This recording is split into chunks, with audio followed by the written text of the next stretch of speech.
Here in Australia, a common criticism for the adoption of electric cars, or just for the overall concept of the electric car, is that, well, you can't get from one place to another because Australia is such a big country. Look at the distances involved, they're massive.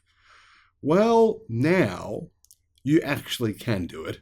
People have done road trips around Australia many times in EVs over the last couple of years. However, it's getting easier. It's about to get a whole lot easier. There really won't be any reason for the naysayers to say EVs just don't work in Australia. Hello, my friends. Welcome to the channel. It's great to see you. Thank you for tuning in. And thank you for your support on Patreon. Just want to say a big thank you to our Patreon supporters. Really, this channel wouldn't be here without you because it keeps the lights on, keeps things going. Within the next 18 months, a nationwide network of fast electric vehicle chargers will roll out. It'll be finished by 2025, covering rural and regional Australia. If you add this network to Tesla's growing network, there'll be some incredible structural changes to EV support, EV fast charging all over Australia very, very soon. EV charging stations will link regional Australia in a $100 million project. Following a recent announcement, the NRMA has revealed further details for its region linking electric vehicle charging network, as well as revised figures. It now promises to have around 130 DC fast charging sites installed, each with 4 bays and up to 400 kilowatt power output capacity in total. That means there will be 520 new chargers installed just by the NRMA alone between now and 2025, within the next 18 months. Now, this project has already started. They're already in the progress of this happening. This is not like something where they're saying, oh, it's far off, we'll get started at some point next year maybe. It's already happening today, right now. To me, it sounds like what will happen is they'll put 4 stalls at each charging location. Probably one of them will have a charger with 200 kilowatt capacity, and then likely they'll have maybe 3 other 100 kilowatt fast chargers there on site. So if your car can do super fast charging, maybe you want to consider looking at the chargers that are at that location. The NRMA has confirmed the network will consist of a mix of charger models from Tritium, ABB, and KenPower. So this has nothing to do with all the chargers that Tesla are also installing as well. It currently only uses Tritium on the NRMA network, but the Brisbane-founded company is well known for their charging systems worldwide, and they are actually very good quality. They're one of the best chargers outside of Tesla's network that you can get. The co-funded project with the federal government in Australia is estimated to cost between 80 to 100 million Australian dollars. So that's around about 50 to 65 million US dollars. Where will it be? What's going to happen? Well, they're going to put electric chargers every 150 kilometers across regional and remote areas in Australia. And remember, keep in mind, there's already a whole bunch of fast chargers now. So the idea here is to identify all the black spots, identify all the areas where there isn't currently chargers, or the chargers there are not very good, for example.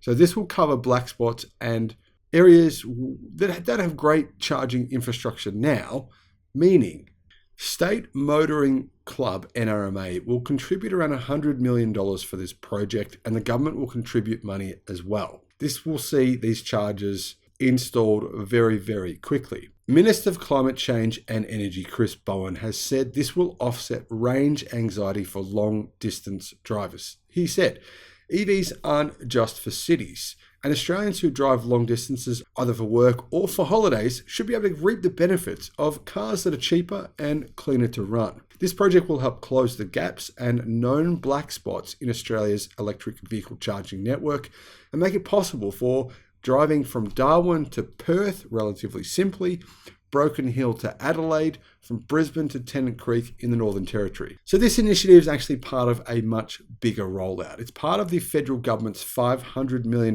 Driving the Nation Fund under the Australian Renewable Energy Agency plan, which is called ARENA, or ARENA. And the announcement comes as the government has committed to setting a fuel efficiency standard later this year, Will they actually do that? Well, who knows? I mean, obviously, Toyota is lobbying against it to some degree, and they do have a fair bit of power.